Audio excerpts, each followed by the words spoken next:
ఓం తత్సత్ జయ గురుదేవ్. ఓం శ్రీకృష్ణాయ నమ. శ్రీ గీతా దేవతాయ నమ. భగవద్గీత 16వ అధ్యాయం దైవాసుర సంపద్ విభాగములో దైవ సంపద గురించి పరమాత్మ తెలియజేశారు. మొదటి శ్లోకాన్ని అభయం సత్వ సంశుద్ధి జ్ఞానయోగ వ్యవస్థితి దానం దమశ్చ యజ్ఞశ్చ స్వాధ్యాయ తపాజ్జవం. అంటే భయము లేకుండాట, సత్వ సంశుద్ధి అంటే అంతఃకరణ శుద్ధి కలిగి ఉండుట. దైవ సంపద కలిగిన వారికి ఎటువంటి భయము ఉండదు, సత్వగుణం కలిగి ఉంటుంది. జ్ఞానయోగ వ్యవస్థ ఎప్పుడు కూడా జ్ఞానంతో ఉంటాడు. ఏ కర్మ చేయాలి, ఏ కర్మ చేయకూడదు అనే విషయాన్ని కూడా చూస్తూ ఉంటాడు. దానం చేస్తుంటాడు. దానము అంటే పేదవారికి దానం చేస్తాడు. అంటే అన్నదానము కానీ వస్త్రదానము కానీ అటువంటి దానాలు కూడా చేయడానికి వాడికి బుద్ధి పుడుతుంది. దైవ సంపద కలిగిన వాడికి దానం చెయ్యాలనే బుద్ధి, ఆ సంస్కారం ఉంటుంది వాడికి. ఆ విధంగా దమస్త అంటే బాహ్యేంద్రియ నిగ్రహం. అంటే బాహ్య ప్రపంచంలో జరుగుతున్న విషయాలన్నీ కూడా వాటి ఎందు నిగ్రహ శక్తి కలిగి ఉంటుంది. ఏది చెయ్యాలి, ఏది చేయకూడదు, ఏ మాట ఆడాలి, ఏ మాట ఆడకూడదు, ఏ విషయాన్ని చూడాలి, ఏ విషయాన్ని చూడకూడదు అనే శబ్ద స్పర్శాదులందు కూడా జాగ్రత్తగా ఉంటాడు. మనసు నిగ్రహిస్తూ ఉంటాడు. మనసు పరిపరి విధాలుగా వెళ్ళిపోతుంది. మనకు ప్రతి ఒక్కరు కూడా చంచల స్వభావం ఉంటుంది. ఆ మనస్సు ప్రమాదమైనది, బలమైనది, దృఢమైనది. మహాచంచలమైనటువంటి ఈ మనసుని నిగ్రహిస్తాడు ఎవరు?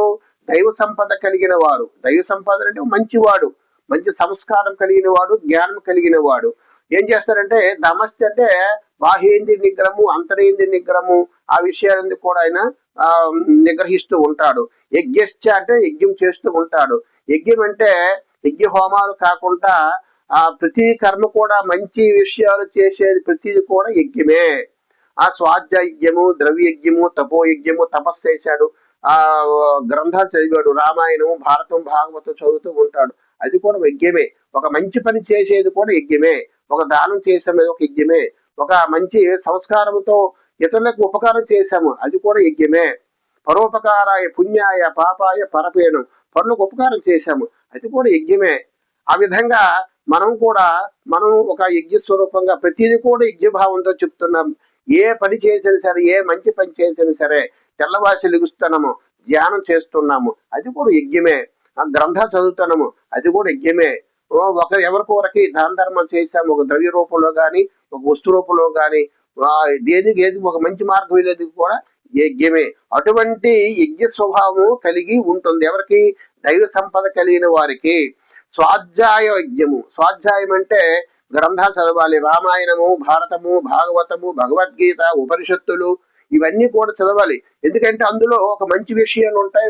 మన గురించి, మన మార్పు గురించి, మన విషయాలని గ్రహించి మనం ఒక చెడు భావంతో ఉన్న వాళ్ళు మంచి మార్గంలో వెళ్ళడానికి ఇవన్నీ కూడా మనకి సహకరిస్తాయి. రామాయణం ఉంది. రాముడు ఏ విధంగా ప్రవర్తిస్తాడు, ఒక మానవ రూపంలో, మనిషి రూపంలో మనిషి ఏ విధంగా ప్రవర్తిస్తాడు, ఒక పురుషోత్తముడుగా ఏ విధంగా ఉంటాడు అనే విషయాన్ని రాముడు తెలియజేశాడు. రామాయణం చదువుతున్నాం. తర్వాత భగవద్గీత చదువుతారు. భగవద్గీత అన్ని గ్రంథాల కంటే ఉత్తమమైన గ్రంథము. ఉపనిషత్తులు సారమైనటువంటి భగవద్గీత శ్రీకృష్ణ పరమాత్ముడు సాక్షాత్తుగా చెప్పినటువంటి గ్రంథం కాబట్టి మన భగవద్గీత చదివి అందులో విషయాల్ని గ్రహించి ఆచరించడానికి మనం ప్రయత్నం చేయాలి. ఎందుకంటే మనం అనేక రకాలటువంటి శబ్దస్పర్శాలలో మనం పనులు చేస్తూ ఒక చెడు మార్గంలో కానీ మంచి మార్గంలో కానీ అనేక రకాల మనం కర్మలు చేస్తూనే ఉంటాము. ఆ కర్మను తెలుసుకోవడానికి, జ్ఞానం కలగడానికి భగవద్గీత ఎంతో మనకి సహకరిస్తుంది. కాబట్టి స్వాధ్యాయజ్ఞము, స్వాధ్యాయం అంటే ఆ భగవద్గీత గ్రంథాలు మనం చదవాలి. నిత్యం కూడా గ్రంథం చదువుతుండాలి. తపస్సు చెయ్యాలి. తపస్సు అంటే వాచిక తపస్సు, మానసిక తపస్సు, శారీరక తపస్సు. అంటే మొట్టమొదటి ఏంటంటే వాక్య తపస్సు అంటే అనుద్వేయకరం వాక్యం సత్యం ప్రియతం చేయొత్తు.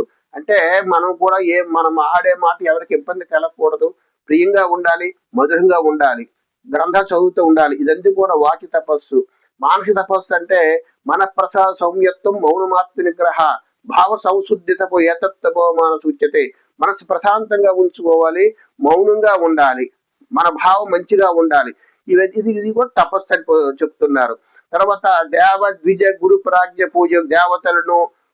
దేవతలను, గురువులను, పెద్దవారిని అందరూ మనం గౌరవించాలి. పూజ్యంగా వాళ్ళు చూసుకోవాలి. దేవ ద్విజ గురు పూజనం శౌచ మాధ్యమం అహింసాత శారీరంత పూజితే. మనం శారీరకంగా మనస వాచ కర్మని ఎవరిని కూడా మనము ద్వేషించకూడదు. అహింస అహింస పరమో ధర్మ. అన్ని ధర్మముల కంటే అహింస అనేది ధర్మము గొప్పది అని చెప్తున్నారు. కాబట్టి మనం ఆ దైవ సంపద కలిగిన వారికి ఇవన్నీ కూడా గుణాలు ఉంటాయి. ఆర్జవం అంటే రుజుత్వం కలిగి ఉండాలన్నమాట. ఇప్పుడు కూడా కపటంతో కానీ ద్వేషంతో కానీ మనం ఎవరితో మాట్లాడకూడదు. మన మనసులో ఏది ఉంటే ఆ విధంగా వాళ్ళకి మనం చెప్పడానికి మనం ప్రయత్నం చేయాలి. ఈ విధంగా దైవ సంపద కలిగిన వారికి ఈ గుణాలు కలిగి ఉంటాయని పరమాత్మ చెప్తున్నారు. భయం లేకపోవడము, అంతఃకరణ శుద్ధి కలగడము, తత్వజ్ఞానం కలగడము, నిరంతర దృఢస్థితి, సాత్విక దానము, ఇంద్రియ నిగ్రహము, భగవంతుని యందు దేవతల యందు గురుజనుల యందు పూజించుట, ఆ విధంగా ఈ దైవ సంపద కలిగిన వారికి ఉంటాయని పరమాత్మ తెలియజేశారు. హరి ఓం తత్సత్. జై గురుదేవ్.